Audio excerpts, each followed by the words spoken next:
kiganiro kiribanda ku miryango ikorera mu ibanga rikomeye. Ni imiryango irambye kurusha indi yose kandi ikaba igizwe n'abanyabubasha. Hari abemeza ko ariyo iyoboye isi kubera ko inzego zose zifata ibyemezo bikomeye kuri iyi si zisanga zihagarariwe. Birebana n'iyi miryango tugiye kugarukaho, hariyo twabahitiyemo kubera ibigwi byayo, hari niyo tutagarutseho kubera kubura amakuru ahagije nk'Abarozi Croix n'abandi. Twirinze kugaragaza amazina menshi y'abantu bayibarizwamo kubera ko ari imiryango y'ibanga, ariko twabuze kuvuga amwe n'amwe mu mazina azwi yagiye agarukwaho mu bitabo n'ibinyamakuru binyuranye, ku bantu bayibarizwamo cyangwa bamwe mu bayobozi bayo, ndetse n'ibikorwa byayo bigaragara hano kuri iyi si bidashobora guhishwa.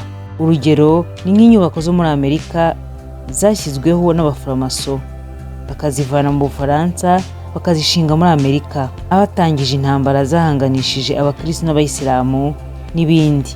Iyi miryango ibyayo ni nk'ibitangaza, ariko ni ibintu biriho kandi byabayeho. Bakunzi ba P4 TV Official, twongeye kubasuhuza aho muhereye ku mpande zose z'isi. Basaba abatarakora subscribe kubikora mukanda ku nzogera kugira ngo ibiganiro duteguye bijye bihita bibageraho. Kuva kera mu mateka y'abantu hakomeje kugarukwa ku matsinda y'ubwiru cyangwa imiryango y'ibanga, ndetse abandi bajya kure bakavuga ko ari amatsinda y'ubugambanyi, ko imigambi icurirwa muri ayo matsinda isi yose bigomba kuyubahiriza. Igitabo Encyclopedia Britannica kivuga ko amatsinda y'ibanga yabayeho kuva kera mu bwami bw'Abaroma, bw'Abagereki n'Abanyamisiri n'abandi. Iyi miryango ikaba igizwe n'abantu b'incabwenge mu isi, abakuru b'ibihugu na za guverinoma, cyangwa se akaba ari ibyamamare ku bintu binyuranye, hamwe n'abaherwe bakomeye muri iyi si. Muri aba bagize aya matsinda haba hari n'abandi bantu bavuga umuryango mugari ukabumva, harimo nk'abashakashatsi mu bintu binyuranye n'ibindi. Rusange aya matsinda yitwa y'ibanga kubera ko atari buri muntu wese ushaka kwinjiramo ujyamo, kuko bihitiramo uwo bashaka. Amwe muri aya matsinda akora ku mugaragaro, ariko ayandi akorera mu bwihisho, ariko ibikorwa byayo ntibijya bimenyekana. Aya matsinda kandi yose ahurira ku kuba hari ibimenyetso abanyamuryango bahuriraho, ndetse bakagira n'indahiro ziteye ubwoba. Kwinjira mu muryango agomba kubanza kurahira. Twifashishije igitabo Encyclopedia Britannica ndetse n'urubuga rwa history.com, tugiye kurebera hamwe aya matsinda y'ubwiru ari muri iyi si. Itsinda rya mbere ni The Illuminati. Umuryango wa Illuminati ukaba warashinzwe mu Budage n'Umudage Professor Adam Weishaupt, awushingira muri Bavaria ku itariki ya mbere Gicurasi 1776. Uyu Adam wawushinze yamaganaga ububasha bwa Kiliziya Gatolika hamwe n'ubwami bwa Bavaria. Ijambo Illuminati bikaba bivuga urumuri, abari bamo bakiyita abamurikiwe. Illuminati ikaba yarashinzwe igamije kurwanya imyemerere y'ijambo ry'Imana, gushimangira uburinganire mu bantu n'ibindi binyuranye. Gitangira, leta y'Ubudage yahise iyisenya mu mwaka w'1945. Gusa nyuma uyu muryango ukaba waraje kugarurwa n'abatarabaga bashyigikiye ibintu by'amadini. Nk'uko tubikesha urubuga history.com, ruvuga ko Illuminati yari irimo abagabo batatu b'ibihangange baruta abandi, harimo Baron von, ari no mu bashinze Freemason nshya. Kimwe nk'ayandi matsinda, abari muri Illuminati ntibitwa amazina yabo, ahubwo bahabwa imibare baranga kandi bagakoresha n'ibimenyetso baba baziranyeho ubwabo. Illuminati ikaba ishyirwa mu migambi y'ubugambanyi, nko kuba bivuga ko ariyo yari iri inyuma y'impinduramatwara z'Abafaransa ndetse n'urupfu rwa perezida wa Amerika Kennedy, hamwe n'ibimenyetso bya piramide irimo uruziga ndetse ikimenyetso cy'ijisho utibagiwe n'inyenyeri. Ibi ni bimwe mu biranga umuryango wa Illuminati. Ugere ku muryango wa kabiri, ni umuryango wita The Freemason. Freemason uyu ukaba ari umuryango washinzwe n'abubatsi mu mwaka w'1598 muri Scotland, nyuma ukaza kugera mu Bwongereza mu kinyejana cya 17, ndetse ukwirakwira mu isi hose binyuze mu bukoloni Abongereza bakoze mu isi. Freemason igitangira byari ishyirahamwe ry'abubatsi bubakaga za kiliziya mu Burayi bwose, bikomotse ku mafaranga menshi bakusanyije kuko bahoranaga akazi ko kubaka. Byaje gutuma bagira ijambo mu butegetsi bwariho icyo gihe. Nyuma baje kwinjiza abandi bantu batari abubatsi ariko bafite imirimo bashinzwe ikomeye, tuma icyo bashaka mu isi y'icyo gihe bikorwa mu mirongo babishakagamo. Abafrimaso bakaba barangwa n'ibimenyetso, harimo ibikoresho bikoreshwa mu bwubatsi, harimo kompa, ekeri n'ibindi. Kuri ubu birazwi hose ko abagabo 13 bashinze Leta Zunze Ubumwe za Amerika, harimo George Washington n'abandi bari abafrimason. Magingo aya itsinda rya Freemason ririho, kandi abantu b'ibihangange mu isi bamwe bemeza ko bari bamo, ariko kimwe nk'andi matsinda y'ubwiru ntiwapfa kumenya ibiganirwaho mu mahuriro yabo. Gusa bigendeye ku bantu baribarizwamo, bituma iri tsinda naryo riganisha ibintu mu isi aho rishaka. Umuryango wa gatatu ni The Knight Templar.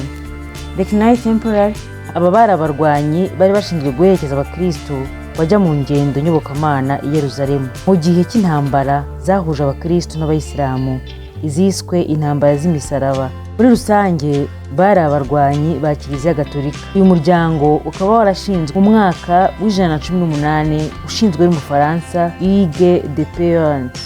Abarwanyi bakaba kandi bari bashinzwe kurinda yitiriwe umwami Salomoni i Yerusalemu. Aba kandi bakaba bari bafite imiziro yihariye nko kutanywa inzoga, kudashaka abagore n'ibindi. Nyuma baje gushinga amabanki ndetse baza gukurirwaho n'imisoro mu mwaka w'1139 na Papa Innocent wa kabiri. Byaje gutuma abo baherwe bagenzura byinshi muri iyo si icyo gihe cyabo. Nyuma y'uko intambara z'abakristo zirangiye, aba Knight Templar basubiye mu Bufaransa, gusa bitewe no guhangana n'ubutegetsi bw'Abafaransa kubera amafaranga bari bafite bakayaguriza ibihugu mu Burayi, ibyo bigatuma babigiramo ijambo. Mu mwaka w'1312 Papa Clement wa gatanu yasenye ku mugaragaro iryo tsinda. Nubwo uyu muryango wasenywe, ariko igituma ukigaruka mu bitekerezo by'abantu kugeza n'ubu bivuga ko aribo baba babitse isanduku y'isezerano ivuga muri Bibiliya, inkongoro ya Yesu yakoresheje bwa nyuma ndetse n'igishura cye. Ibi bikoresho bivugwa bihererekanywa n'abakomotse kuri aba barwanyi.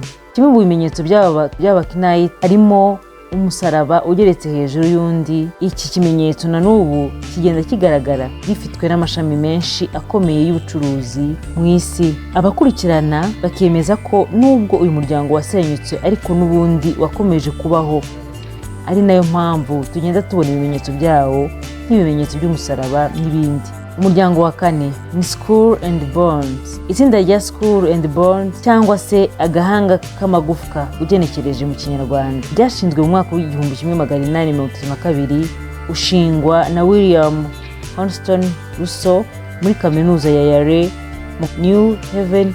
Muri itsinda rikivuka, izina ubwaryo ryitwaga ryahabuye benshi, batangira no kuryibazaho cyane. Ikindi cyatumaga iri tsinda ryibazwaho cyane ni ukuntu ryakomeje kugenda ribarizwamo abantu bakomeye mu butegetsi bwa Leta Zunze Ubumwe za Amerika, uhereye ku warishinze wahise uba Vice Perezida wa Amerika, ndetse nyuma n'umuhungu we William Howard aza kuba nawe perezida. Mu bandi bamenyekanye babarijwe muri iri tsinda harimo kandi n'umuryango w'aba Bush bayoboye Leta Zunze Ubumwe za Amerika. Bitangazwa ko abanyeshuri 15 aribo batoranywa bakinjira mu muryango buri mwaka. Abinjiye mu muryango bararahira mu nzu itagira idirishya na rimwe, bakaba bayita imva. Ababa muri iri tsinda bakaba bitwa aba Bonesmen. Iri tsinda rikaba rirangwa n'ikimenyetso cy'agahanga ndetse n'amagufwa abiri asobekeranye n'umubare wa 322 wanditse munsi gato. Mu by'ukuri uyu mubare ntawe uzi icyo uvuga, gusa ikinyamakuru Yale cyavuze ko uyu mubare waba uvuga igihe umwami Alexander yaba yarapfiriyeho, gusa ni ugukekeranya. Umuryango wa gatanu ni Bilderberg Conference. Ku mwanya wa gatanu w'amatsinda cyangwa imiryango y'ibanga turahasanga inama ya Bilderberg.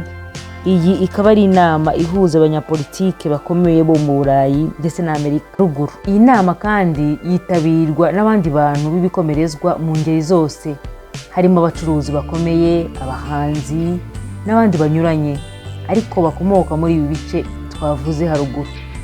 impamvu inama ya Bilderberg ishyirwa hamwe n'andi matsinda y'ubwiru nuko yitabirwa n'abantu bakomeye gusa, igatumira bishaka. Ikirenze kuri ibyo, iyo ugiye muri iyo nama nta kigo runaka uba uhagarariye cyangwa umuryango runaka. Indi miryango yose y'ibanga iyo bagiye guterana nta tangazo runaka rimenyesha igikorwa kigiye kuba, ku buryo buri wese yarisoma. Ikindi kandi nta myanzuro itangazwa yavuye muri iyo nama, cyane ko nta n'abanyamakuru baba batumiwe, keretse abanyamakuru bo mu bitangazamakuru bikomeye muri iyi si, ariko nabo ntacyo baba bemerewe gutangaza mu byavuye mu nama. Isaha imwe mu mujyi runaka ukabona abayobozi b'imihanda yose basesekaye muri uwo mujyi, nta gahunda izwi yatumye bazaho. Byanga bikunze byatera benshi kubyibazaho. Inama ya mbere y'uyu muryango yabaye mu mwaka w'1954 ibera muri hoteli mu Buholandi. Aha ari nawe uyu muryango ufite inkomoko. Muri uwo mwaka yari yatumiwemo n'igikomangoma Bernard w'Ubuholandi. Icyo gihe inama yari igamije guteza imbere umubano mwiza hagati y'imigabane yombi, kuko bari bafite ubwoba bwo kwiyongera kw'abantu banga urunuka Abanyamerika n'Abanyaburayi. Gutumiza iyi nama byemezwa ko komite yayo ku rwego rw'isi ariyo itegura urutonde rw'abagomba kwitabira inama, kandi bagomba kuba bari hagati y'120 ndetse n'abantu 140 gusa. Nubwo Bilderberg atari umuryango w'ibanga nka Illuminati cyangwa Freemason, ariko nawo ushyirwa mu gatebo kamwe nayo tugendeye ku byo twabonye haruguru. Bamwe mu bitabiriye inama bakamenyekana harimo Bill Clinton, Margaret Angela Merkel, Tony Blair na Henry Kissinger n'abandi banyuranye. Aya matsinda yose twabonye haruguru akaba ahuzwa n'ubwiru ndetse no kuganisha ibintu mu isi mu mirongo abayarimo bashaka. Ni igitekerezo kimwe imyaka myinshi kuva kera nk'uko twabibonye. Amwe muri aya matsinda agiye afite amashami hirya no hino ku isi, ndetse n'inyubako zaho zirahari kandi zizwi na bose. Gusa kumenya ibihakorerwa n'ibihabera ni ikibazo cy'ingutu. Tugendeye ku buhangange, ijambo abagize aya matsinda baba bafite mu isi, ndetse n'ubutunzi ababarizwa muri iyi miryango baba bafite, kandi badashyira ahagaragara ibyo bakoreramo, abantu benshi bahera bemeza ko aya matsinda nta kabuza bafite intego yo gutegeka abantu b'isi muri rusange, kandi bakabikora mu nyungu zabo. Hari igitekerezo cyangwa inyunganizi, mwaduhamagara kuri telefoni igendanwa 079 08 58 217. Tubararikira ko mukora share, like na subscribe. Ibyiza biri imbere.